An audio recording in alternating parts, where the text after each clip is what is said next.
Mon frère s'est levé au repas de Thanksgiving, et a annoncé que mes parents lui cédaient l'entreprise familiale, celle que j'avais bâtie pendant 15 ans. Alors, j'ai tout réduit en cendres, et j'ai créé la mienne.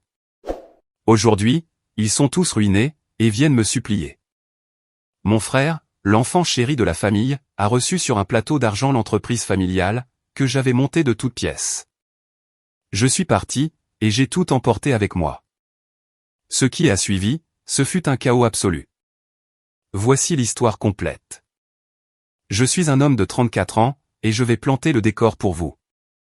Imaginez le dîner de Thanksgiving. Toute la famille est réunie autour de la table de mes parents. Une table de 12 couverts, mais qui semble toujours étriquée, à cause de toute cette tension dont personne ne parle. La dinde est sur la table. Il y a le fameux gratin de patates douces de maman, que personne n'aime vraiment, mais que tout le monde fait semblant d'adorer. Papa en est à son 3e verre de cidre pétillant, parce qu'il a arrêté de boire après sa crise cardiaque, mais qu'il aime toujours avoir quelque chose d'élégant dans un verre à vin. Tout le monde fait semblant d'être dans un tableau de Norman Rockwell, au lieu du désastre dysfonctionnel que nous sommes en réalité.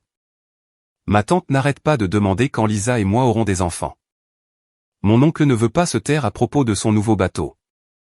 La femme de Kyle, Emma, montre à tout le monde des photos de leur voyage à Hawaï sur son téléphone, pour la 3e fois. Les trucs classiques de Thanksgiving.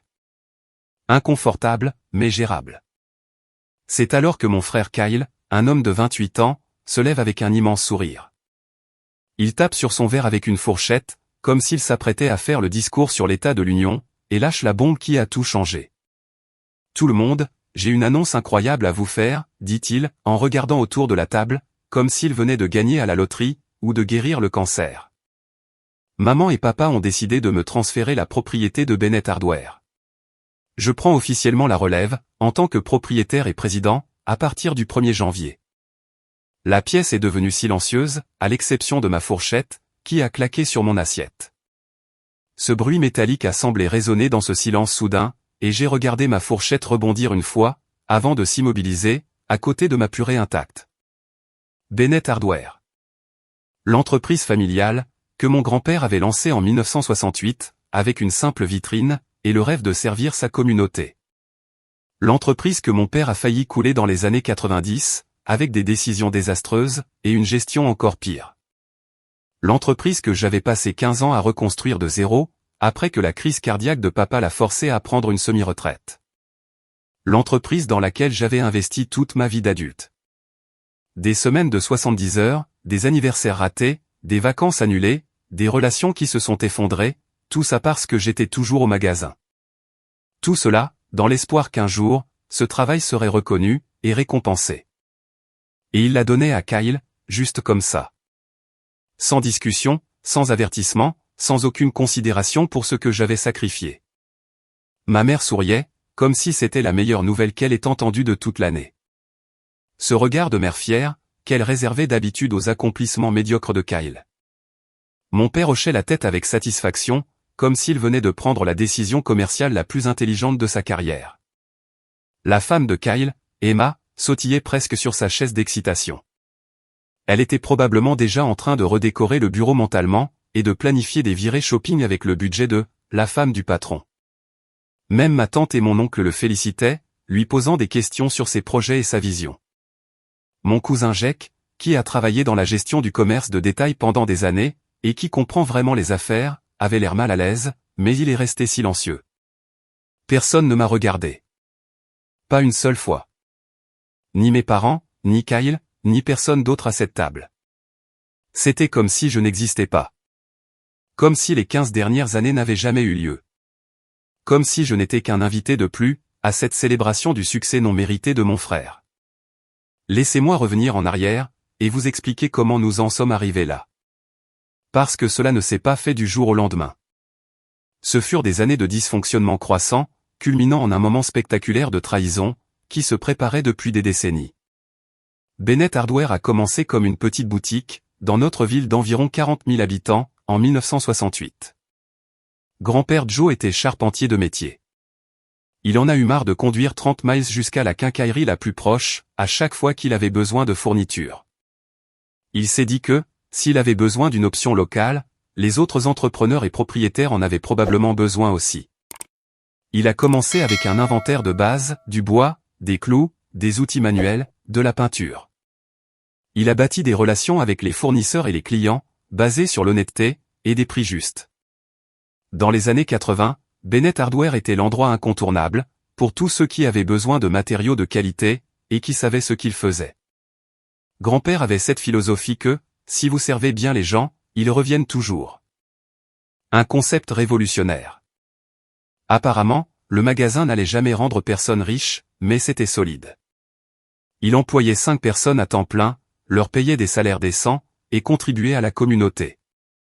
Grand-père sponsorisait des équipes de baseball pour enfants, et donnait des matériaux pour des projets locaux.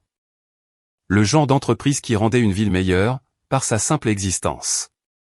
Quand grand-père Joe est mort en 1994, j'avais 6 ans.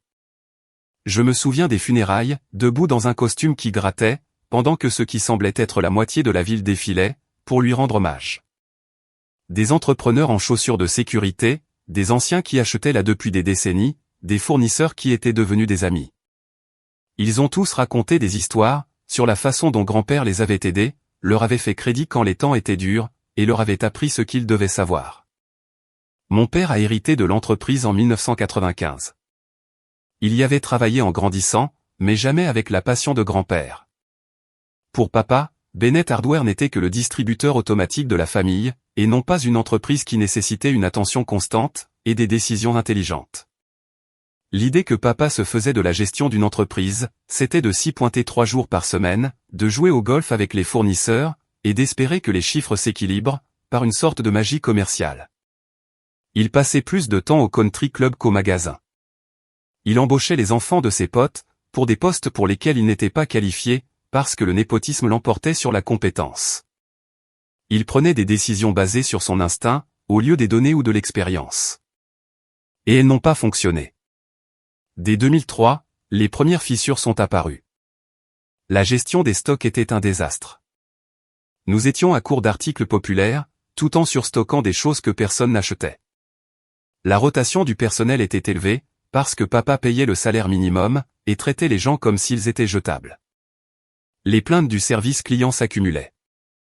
En 2008, Bennett Hardware perdait de l'argent, comme une artère sectionnée.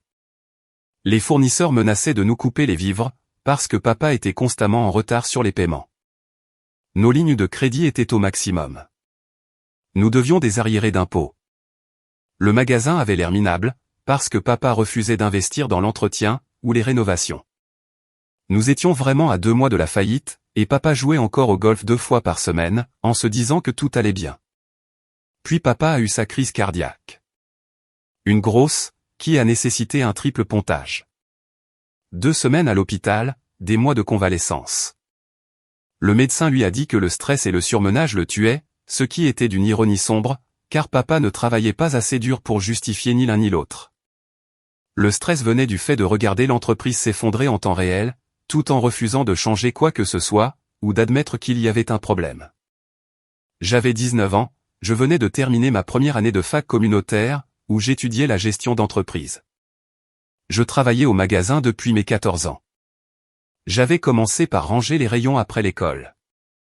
Puis, je suis passé à l'aide aux clients, à l'apprentissage des systèmes d'inventaire, pour finalement gérer les caisses, et les procédures d'ouverture. Je connaissais l'entreprise par cœur, même si personne n'a jamais reconnu, ni valorisé cette connaissance. Papa m'a appelé à l'hôpital, 2 jours après son opération. Il avait toujours l'air terrible, pâle, faible, relié à des moniteurs. Maman était là aussi, l'air épuisé et effrayé, d'une manière que je n'avais jamais vue auparavant. C'est à ce moment-là que j'ai su que cette conversation allait tout changer. « Fils », a dit papa, la voix rauque à cause du tube respiratoire qu'il venait de retirer. J'ai besoin de te demander quelque chose d'important. L'entreprise a besoin de quelqu'un pour la diriger, pendant que je récupère. Serais-tu prêt à reprendre les opérations quotidiennes? Juste temporairement, jusqu'à ce que je sois remis sur pied. Maman est intervenue avant que je ne puisse répondre, nous savons que tu es à l'école, mais c'est une urgence. La famille a besoin de toi. Nous ne te le demanderions pas si ce n'était pas critique, juste temporairement. Les fameux derniers mots, dans l'histoire des entreprises familiales du monde entier.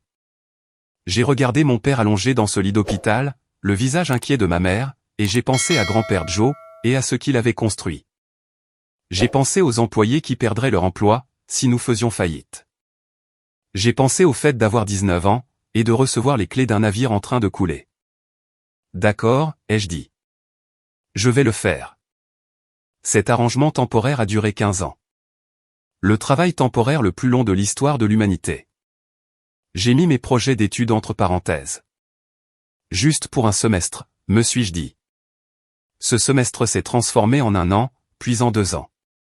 Et finalement, l'idée de retourner à l'école s'est simplement dissipée, comme le brouillard du matin. Il y avait toujours une autre crise, un autre incendie à éteindre, une autre raison pour laquelle je ne pouvais pas partir. J'ai passé les 6 premiers mois juste à garder les portes ouvertes, ce qui était plus difficile qu'il n'y paraît. Notre situation était pire que ce que j'avais compris. Les fournisseurs n'étaient pas seulement en retard sur les paiements. Certains n'avaient pas été payés depuis 4 mois. Notre crédit était ruiné. Les banques ne voulaient plus nous accorder de lignes supplémentaires. Nous fonctionnions à sec, et sur de simples prières. Le système d'inventaire était un désastre absolu. Nous étions censés utiliser un logiciel que papa avait acheté en 1997, et qui fonctionnait à peine sous Windows XP. La moitié des produits que nous avions en stock n'étaient pas du tout dans le système informatique, ils étaient juste posés sur des étagères, avec des étiquettes de prix écrites à la main. Pendant ce temps, l'ordinateur indiquait que nous avions des stocks pour des articles qui n'étaient plus disponibles depuis des mois, voire des années. J'ai passé 3 semaines à faire un comptage physique complet de l'inventaire. J'arrivais avant l'ouverture, et je restais jusqu'à minuit, à scanner chaque étagère, à compter chaque boîte, à tout noter à la main, dans des carnets. J'ai trouvé pour 10 000 € de marchandises, qui étaient restées si longtemps dans la réserve, qu'elles étaient obsolètes, ou endommagées.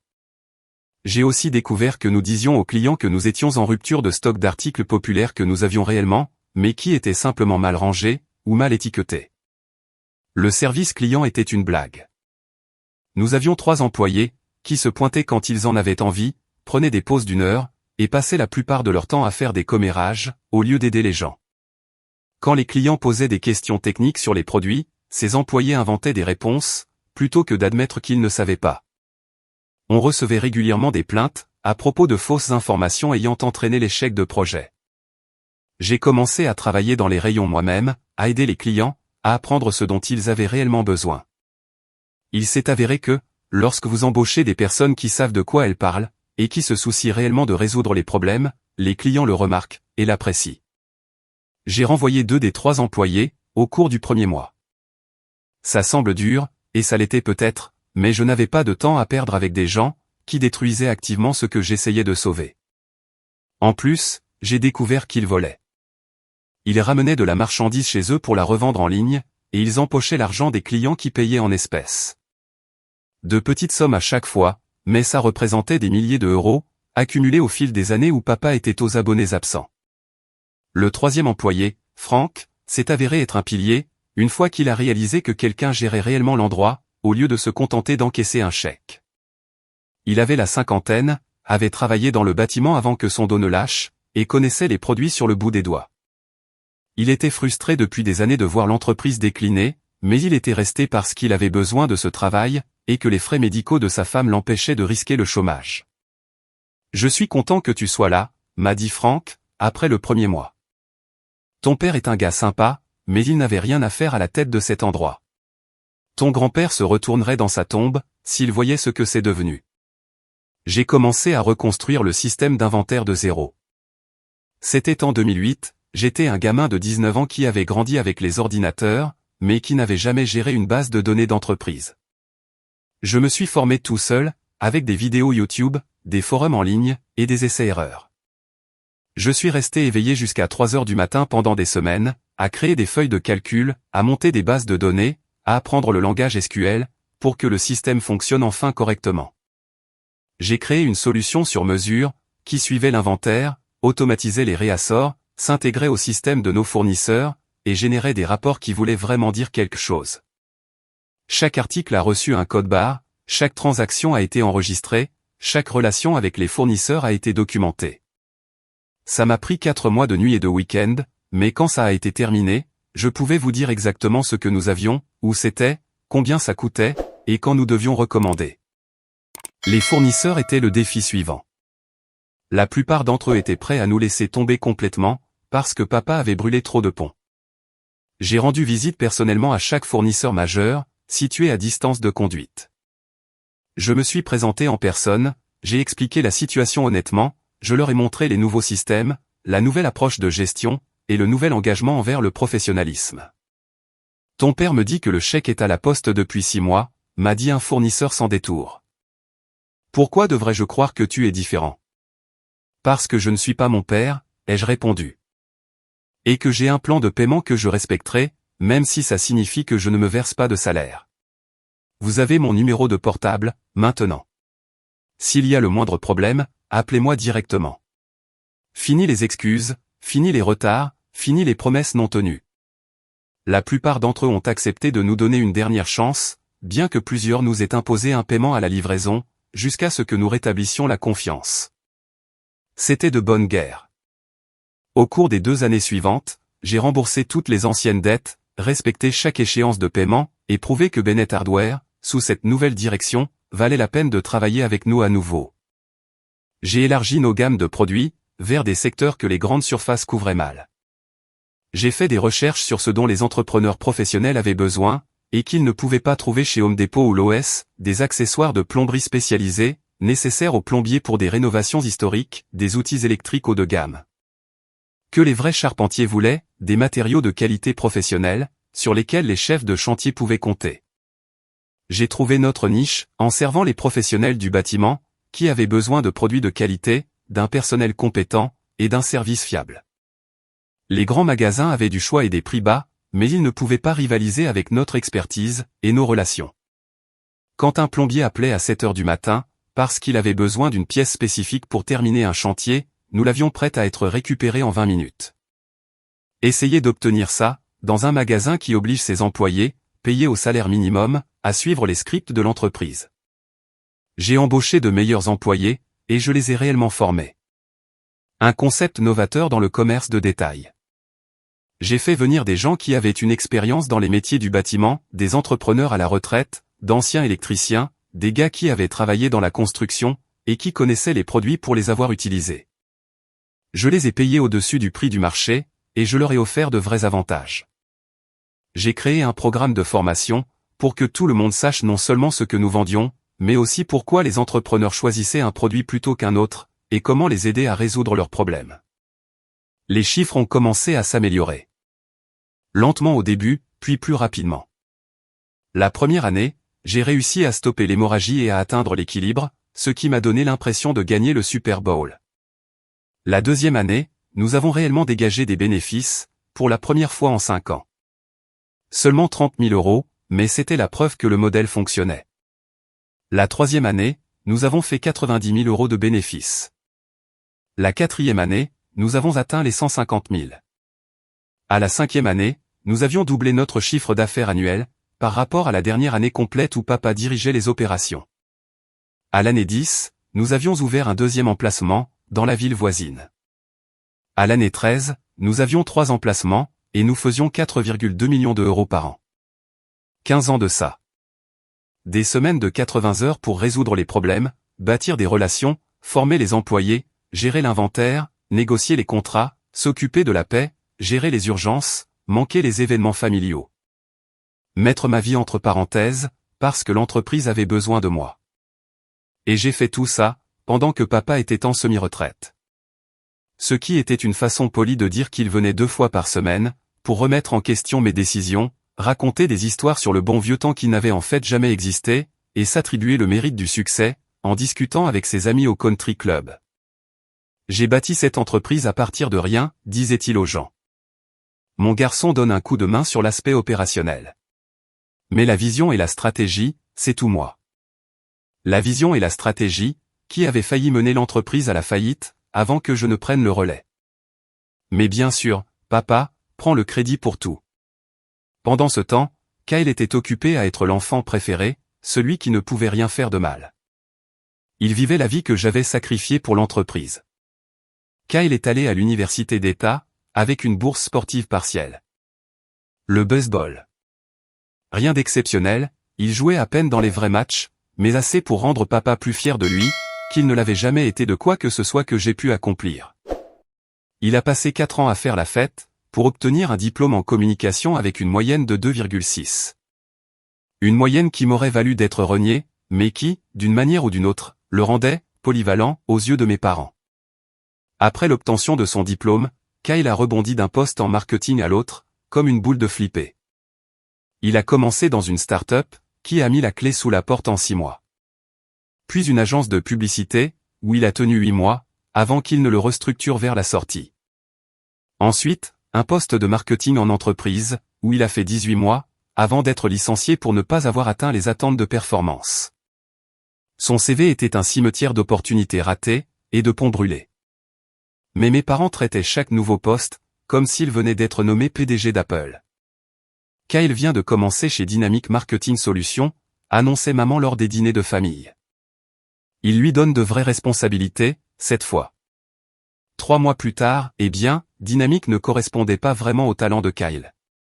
Mais il passe des entretiens avec des entreprises vraiment passionnantes. Le schéma s'est répété pendant 6 ans. Travail, échec, excuse, nouveau travail.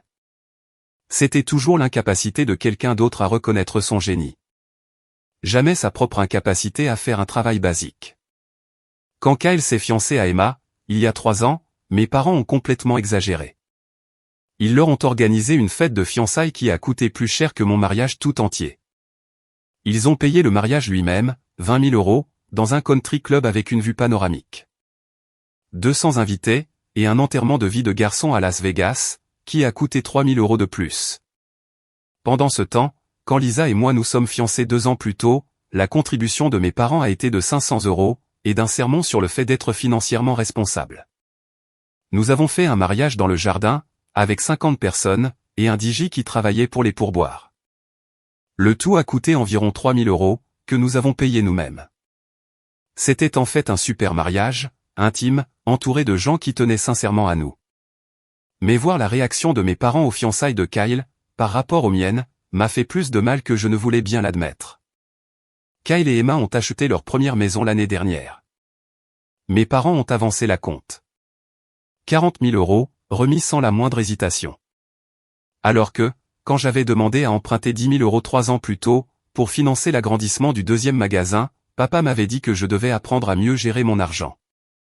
Cette expansion, que j'ai finalement financée moi-même, a généré 200 000 € de revenus annuels supplémentaires. Mais bien sûr, papa, l'ambition est le problème. Le favoritisme n'était même plus subtil. Mes parents avaient décidé que Kyle avait besoin d'une aide supplémentaire, tandis que j'avais prouvé que je pouvais me débrouiller seul. Peu importe que mon succès soit venu d'un travail éreintant, tandis que les échecs de Kyle provenaient d'une paresse de petit garçon gâté. Mais voici ce qui brûlait vraiment à l'intérieur. Kyle n'a jamais travaillé au magasin. Pas une seule fois. Même pas pendant les étés, quand il était au lycée. Papa a toujours dit que Kyle était trop intelligent pour le commerce de détail, et qu'il devait se concentrer sur son avenir. Pendant que j'apprenais la gestion des stocks et le service client, Kyle dormait jusqu'à midi, et jouait aux jeux vidéo. Alors, assis à cette table de Thanksgiving, en écoutant Kyle annoncer qu'il reprenait l'entreprise que j'avais construite, quelque chose s'est brisé en moi. Félicitations, ai-je dit, d'une voix plate. Quand avez-vous décidé cela? Mon père s'est raclé la gorge. Nous en discutons depuis quelques mois maintenant. Kyle a de nouvelles idées, et de l'énergie. Il est temps pour la prochaine génération de prendre les devants. La prochaine génération, ai-je répété. Je gère Bennett Hardware depuis 15 ans. Je suis la prochaine génération. Maman est intervenue, avec sa routine de pacificatrice bien rodée. Tu as fait un travail formidable, mon chéri. Mais Kyle a fait des études en gestion d'entreprise, et en communication. Il est mieux positionné pour faire passer l'entreprise au niveau supérieur. Kyle a fait des études en gestion d'entreprise. J'ai dû me mordre la langue, si fort que j'ai senti le goût du sang. Qu'en est-il des plans d'expansion dont nous avons discuté, ai-je demandé à papa. Le nouveau système d'entrepôt, la plateforme de commande en ligne que j'ai développée? Papa a balayé ça d'un geste dédaigneux de la main. Kyle peut s'occuper de tout ça. Tu as fait ta part, mais il est temps de laisser quelqu'un avec une formation officielle prendre le relais. Une formation officielle, de la part du gars qui a tout juste réussi son introduction au marketing, et s'est fait virer de 3 boulots en 5 ans. Lisa m'a pris la main sous la table. Elle savait ce que ça signifiait pour moi. Elle savait combien j'avais sacrifié.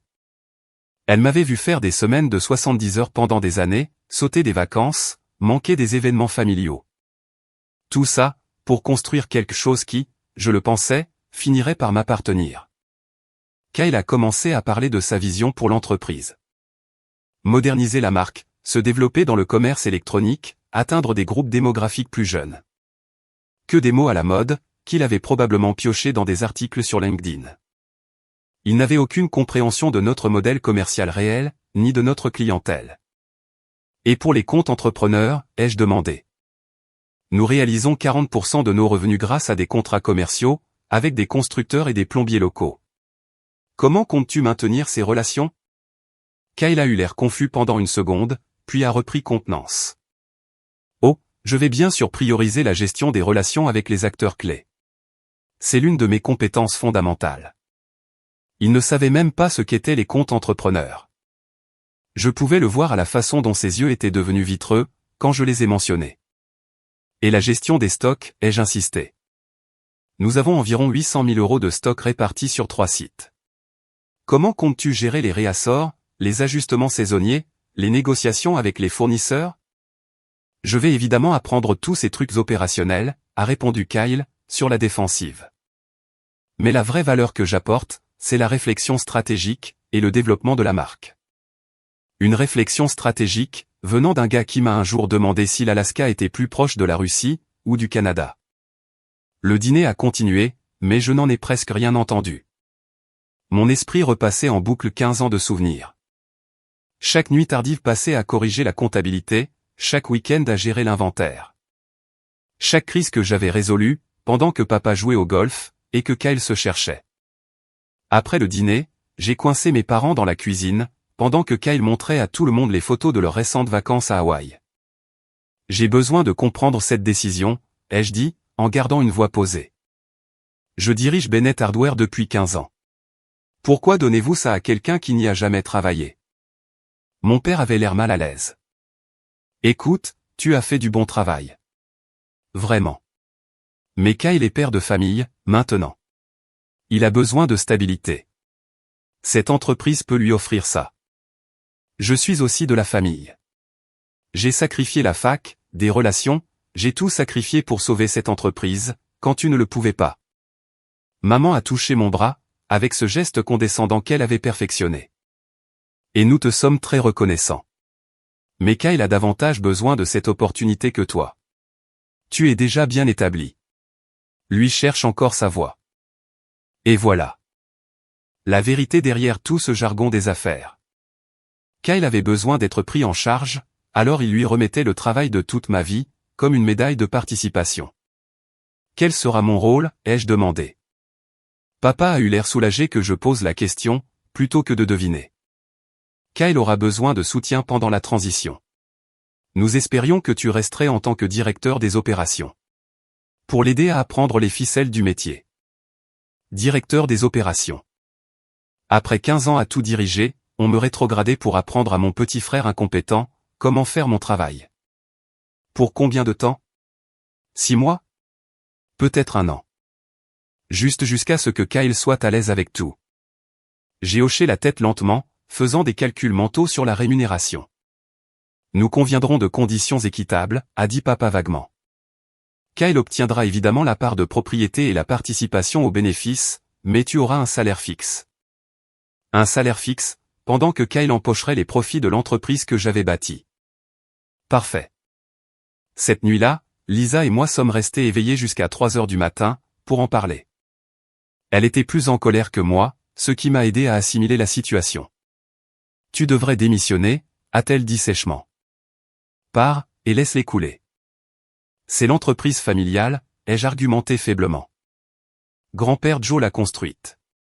Je ne peux pas l'abandonner comme ça. Ton grand-père l'a construite. Ton père l'a presque détruite. Tu l'as reconstruite. Et maintenant, il la donne à quelqu'un qui ne la mérite pas, et qui n'a jamais travaillé pour l'avoir. Lisa n'avait pas tort. Si je pars, ça va s'effondrer. Kyle ne sait pas gérer une quincaillerie. Il ne fait pas la différence entre un inventaire et un taux d'intérêt. Ce n'est pas ton problème, a répondu Lisa. Tu as passé 15 ans à réparer leurs erreurs. Combien d'années supplémentaires vas-tu encore sacrifier? Je n'ai pas pu fermer l'œil de la nuit. Je n'arrêtais pas de repenser à toutes les décisions qui m'avaient mené ici. À chaque fois où j'avais dit oui, alors que j'aurais dû dire non. À chaque sacrifice que j'avais fait, en pensant que cela finirait par signifier quelque chose. Au matin, j'avais pris ma décision. Lundi matin, je suis entré chez Bennett Hardware à 6 heures, comme toujours. J'ai ouvert le magasin, vérifié les livraisons de stock, analysé les chiffres de vente du week-end. La routine habituelle. Ensuite, j'ai commencé à tout documenter. J'ai passé les 2 semaines suivantes à créer des dossiers détaillés de chaque système, chaque relation avec les fournisseurs, chaque compte client, chaque procédure opérationnelle. J'ai tout noté avec des détails minutieux, mais j'ai gardé ces copies pour moi. Les versions que j'ai laissées pour Kyle étaient délibérément incomplètes. Il y manquait des détails clés, des étapes cruciales étaient ignorées, et j'avais omis les coordonnées des fournisseurs, que j'avais mis des années à développer. Rien d'illégal. Juste pas d'une grande aide. J'ai également contacté nos principaux fournisseurs en privé. Je leur ai dit que je quittais Bennett Hardware, et que je voulais maintenir nos relations professionnelles, pour de futures opportunités. Plusieurs d'entre eux ont répondu qu'ils travaillaient avec moi, et non avec l'entreprise, et qu'ils me suivraient où que j'aille. J'ai aussi appelé nos plus gros comptes entrepreneurs. Même conversation. Je les ai remerciés pour leurs années de fidélité, et je leur ai fait savoir que je ne serais plus impliqué dans Bennett Hardware à l'avenir, mais que j'espérais que nous pourrions retravailler ensemble un jour. Ils ont tous dit des variations de la même chose. Ils faisaient des affaires avec moi personnellement, pas avec le nom Bennett. 2 semaines après Thanksgiving, je suis entré dans le bureau de papa, et j'ai posé ma lettre de démission sur son bureau. Il a levé les yeux de son journal. Oui, il lisait un journal papier, pendant les heures de travail. Il a semblé sincèrement surpris. Qu'est-ce que c'est? Ma démission. Avec effet immédiat. J'ai préparé les documents de transition pour Kyle. Ils sont sur le disque dur partagé. Le visage de papa est devenu rouge. Tu ne peux pas juste démissionner. Kyle a besoin de toi ici, pour la transition. Kyle est un adulte, avec un diplôme en commerce. Il se débrouillera. C'est incroyablement égoïste, a déclaré maman. Elle était apparue dans l'encadrement de la porte, comme si elle écoutait. Et c'était probablement le cas. Après tout ce que nous avons fait pour toi. Cette phrase m'a presque fait rire. Après tout ce que vous avez fait pour moi? J'ai dirigé cette entreprise pendant 15 ans. Je l'ai sauvée de la faillite. J'en ai fait un succès. Et vous la donnez à Kyle, parce qu'il a besoin de stabilité. Vous n'avez rien fait pour moi. Nous t'avons donné un emploi quand tu en avais besoin, a lancé papa. Je me suis donné un emploi. Je me suis donné 15 emplois. J'ai tout fait, pendant que tu jouais au golf, et que tu te persuadais que tu étais toujours pertinent. Maman m'a regardé comme si je l'avais giflé. Comment oses-tu parler à ton père de cette façon? J'ai fini, ai-je dit simplement. Kyle peut garder l'entreprise. Il peut avoir les maux de tête, le stress, les semaines de 70 heures. Je m'en vais. Tu ne travailleras plus jamais dans cette industrie, a menacé papa.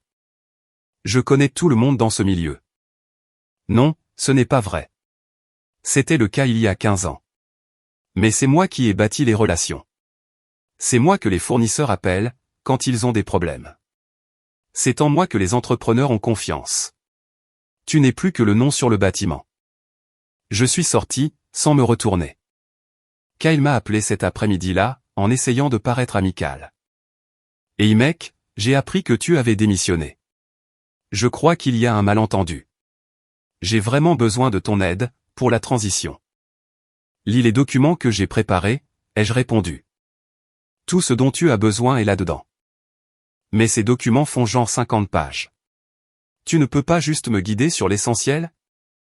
L'essentiel est là-dedans. Tu as un diplôme en commerce. Tu te débrouilleras. Allez. Ne sois pas comme ça. On est frères. Tu as raison. Nous sommes frères. Et un vrai frère ne prendrait pas quelque chose que son frère a passé 15 ans à construire. Il s'est mis sur la défensive. Maman et papa me l'ont offerte. J'étais censé dire non? Ouais, en fait. Ça aurait été la chose décente à faire. Ce n'est pas juste.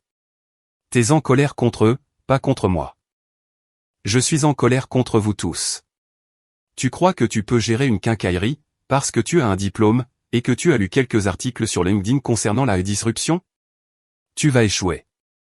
Et quand ça arrivera, ne m'appelle pas. Il a raccroché sans répondre. Le mois suivant, j'ai pris de vraies vacances, pour la première fois en 15 ans. Lisa et moi sommes allés à la montagne, dans un chalet sans réseau téléphonique, et j'ai essayé de comprendre ce qui m'attendait par la suite. La réponse est venue d'une source inattendue. Franck, l'employé de longue date qui était là depuis l'époque de papa, a appelé sur mon portable personnel. Je sais que tu as dit que tu en avais fini avec ça, mais j'ai pensé que tu devais savoir ce qui se passe au magasin. J'essaie de ne pas y penser, ai-je admis. Kyle est en train de tout couler. Il a modifié tous les contrats avec les fournisseurs, sans les lire au préalable. On est bloqué avec des tarifs premium, sur des choses qu'on obtenait à prix coûtant. Il a viré nos meilleurs vendeurs, parce qu'il pensait qu'ils étaient trop vieux pour notre public cible. Et il n'arrête pas de posters sur les réseaux sociaux, à propos de notre grande réouverture le mois prochain, où il prévoit de distribuer de la marchandise gratuite. Pour développer la notoriété de la marque. Ça a attiré mon attention. De la marchandise gratuite? Ouais, il prévoit de donner pour environ 30 000 € d'outils et de fournitures, en tant qu'article promotionnel. Il dit que c'est une stratégie de produit d'appel.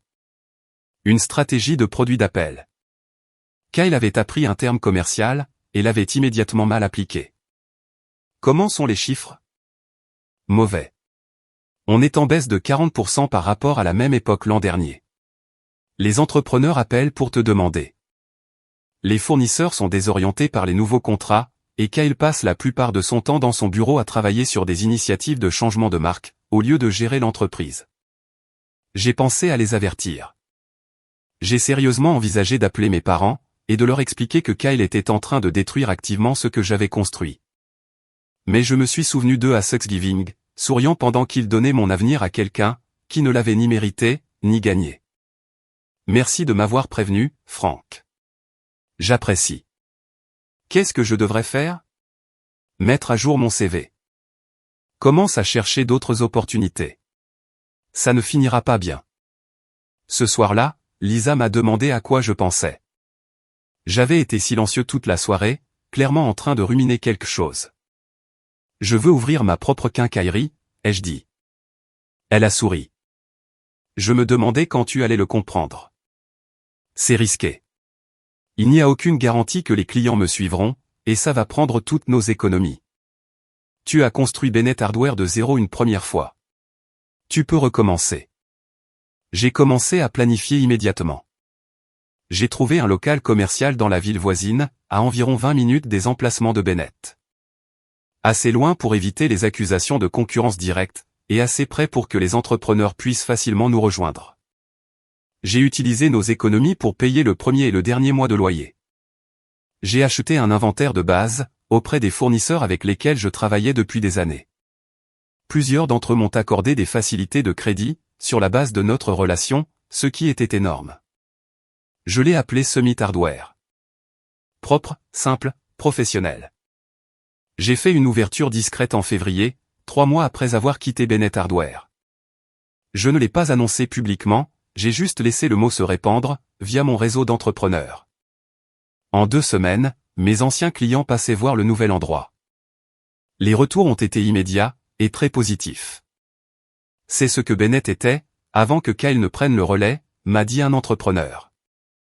On est tellement content que tu sois de retour. En mars, Summit Hardware tournait bien. Rien de spectaculaire pour l'instant, mais rentable dès le premier jour, parce que je savais exactement ce que je faisais. Pendant ce temps, Bennett Hardware implosait. Franck a démissionné, et est venu travailler pour moi.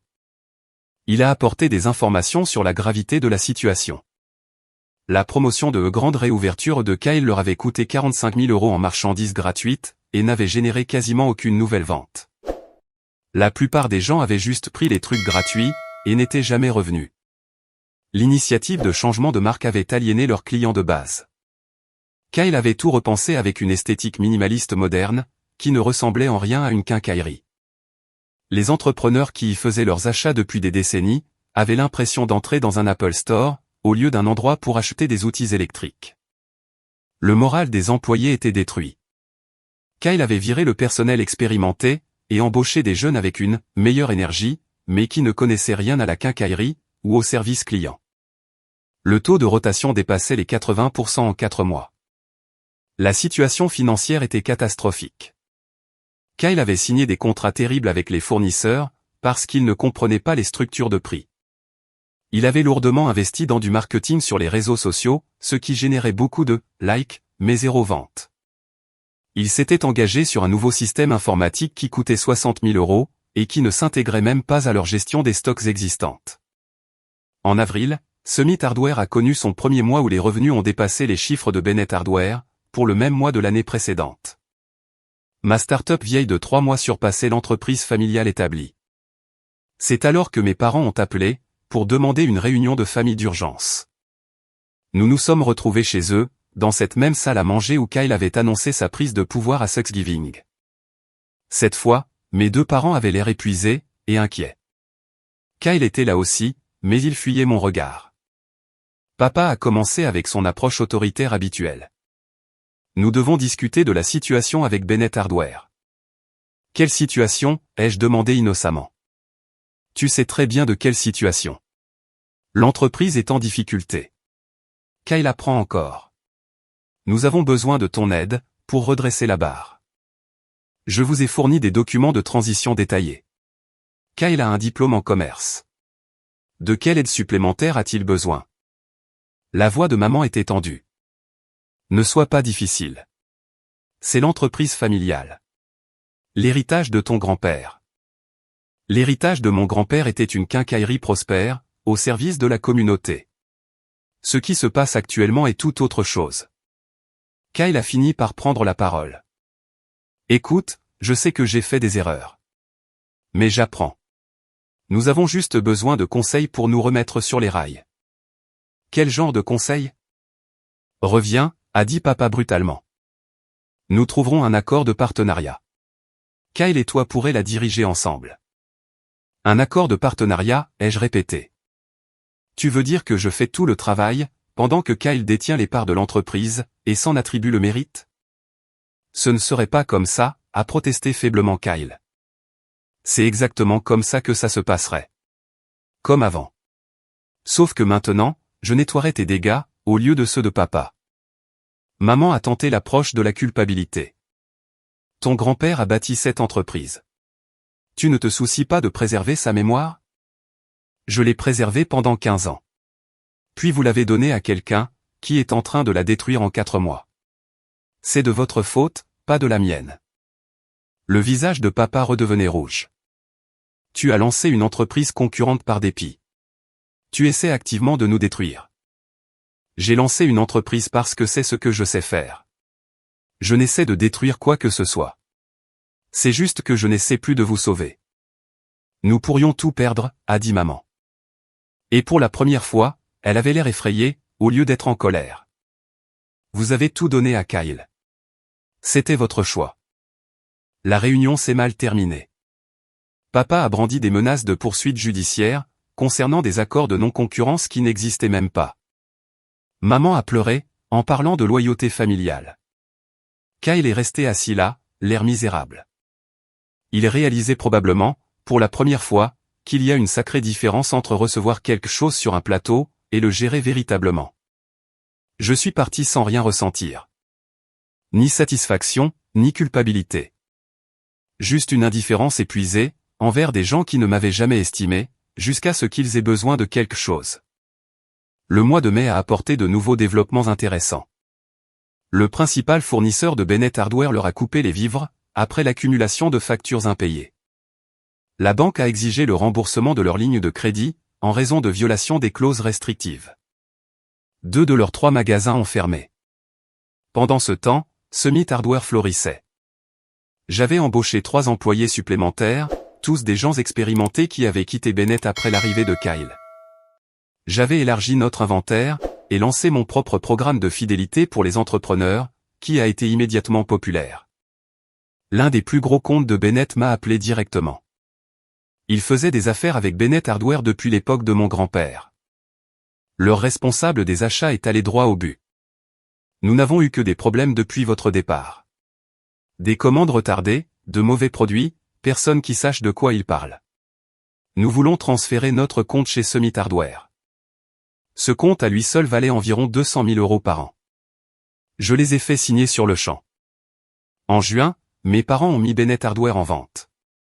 Le prix affiché était d'un optimisme risible, compte tenu de l'état actuel de l'entreprise. Aucun acheteur sérieux ne s'est manifesté. Kyle a trouvé un job de gestionnaire de réseaux sociaux, pour un concessionnaire automobile. Emma l'a quitté. Apparemment, elle avait signé pour être mariée à un chef d'entreprise à succès, pas à quelqu'un qui avait spectaculairement échoué face à la grande opportunité de sa vie. La situation financière de mes parents était désastreuse. Ils s'étaient portés garant personnel pour des prêts commerciaux. Leur maison était menacée. Leurs économies pour la retraite avaient été investies dans l'entreprise, qui ne valait plus rien désormais. Le mois de juillet a apporté une nouvelle demande de réunion de famille. Cette fois-ci, juste mes parents, sans Kyle. Ils avaient l'air d'avoir vieilli de 10 ans en 8 mois. Nous avons besoin de ton aide, a dit papa sans préambule. Pas pour nous, pour ta mère. La maison va être saisie. Nous avons tout perdu. Je suis désolé de l'apprendre, ai-je dit, et je le pensais vraiment. Je n'étais pas heureux de les voir souffrir. Mais je n'allais pas arranger les choses. Tu pourrais racheter Bennett Hardware, a suggéré maman. Nous te la vendrions en dessous de sa valeur marchande. Tu pourrais la fusionner avec ta nouvelle entreprise. Bennett Hardware n'a plus de valeur marchande, ai-je fait remarquer. La marque est abîmée. Les stocks sont obsolètes. Les baux des locaux coûtent plus cher qu'ils ne rapportent. Il n'y a plus rien qui vaille la peine d'être acheté. Alors tu vas juste la laisser mourir, a demandé papa. Je ne laisse rien arriver. Vous avez fait des choix. Kyle a fait des choix. Ces choix ont eu des conséquences. C'est de la vengeance, a dit maman amèrement. Tu nous punis pour avoir choisi Kyle. Non. Je vis ma vie. Je gère mon entreprise. Votre situation est le résultat de vos propres décisions, pas de ma vengeance. Ils sont partis sans dire au revoir. Mes parents ont essayé une dernière fois de renouer le contact. Une lettre est arrivée, demandant si nous pouvions nous parler. Pas d'exigence cette fois. Pas de culpabilisation. Juste une demande de discussion. Nous nous sommes retrouvés dans un café neutre. Ils paraissaient tous les deux plus petits, comme diminués. Les cheveux de papa étaient devenus complètement gris. Les mains de maman tremblaient légèrement, pendant qu'elle mélangeait le sucre dans son café. Nous avions tort, a dit papa après un long silence. À propos de Kyle, à propos de l'entreprise, à propos de la façon dont nous t'avons traité. Pourquoi me dites-vous ça maintenant, ai-je demandé. Parce que c'est la vérité, a répondu maman. Nous pensions aider Kyle, en lui donnant l'entreprise. Nous pensions qu'il se montrerait à la hauteur, et deviendrait l'homme que nous avons toujours cru qu'il pouvait être. Nous avions tort. Vous ne lui avez pas seulement donné l'entreprise, ai-je dit doucement. Vous me l'avez prise. Après que j'ai passé 15 ans à la construire, vous l'avez donnée à quelqu'un qui ne l'avait pas méritée. C'est ça qui a fait mal. Je sais, a dit papa. Je le sais maintenant. J'étais fier de toi, mais je ne te l'ai jamais dit. Je pensais que l'école à la dure te rendrait plus fort. Tout ce que ça a fait, c'est de t'éloigner. J'avais besoin que vous me voyiez, leur ai-je dit. Pas comme de la main-d'œuvre gratuite. Pas comme quelqu'un de fiable, qui serait toujours là pour nettoyer les pots cassés. Juste comme votre fils, qui a travaillé comme un forcené pour quelque chose qui comptait. Nous avons discuté pendant 2 heures. Ils n'ont rien demandé. Pas d'argent, pas d'aide, pas de seconde chance. Ils ont simplement reconnu ce qu'ils avaient fait, et se sont excusés. Je ne leur ai pas pardonné. Pas complètement. Certaines choses ne guérissent pas si facilement. Mais je les ai écoutées. 1 mois plus tard, j'ai embauché mon père à temps partiel chez Summit Hardware. Pas pour diriger quoi que ce soit. Juste pour travailler dans les rayons, aider les clients, et utiliser ses véritables connaissances en quincaillerie, celles qui avaient été enfouies sous des années de détachement exécutif. Il était doué pour ça. Les clients l'aimaient bien. Je n'ai pas embauché Kyle. Il est toujours chez le concessionnaire automobile, et apparemment il s'en sort bien. Nous ne nous parlons pas beaucoup, mais ce n'est plus hostile non plus. Juste 2 personnes qui furent un jour frères, et qui sont désormais de sympathiques étrangers. Si vous avez apprécié cette vidéo, n'hésitez pas à cliquer sur le bouton d'abonnement. Cela aide vraiment la chaîne, et nous permet de vous proposer d'autres histoires de meilleure qualité. Merci.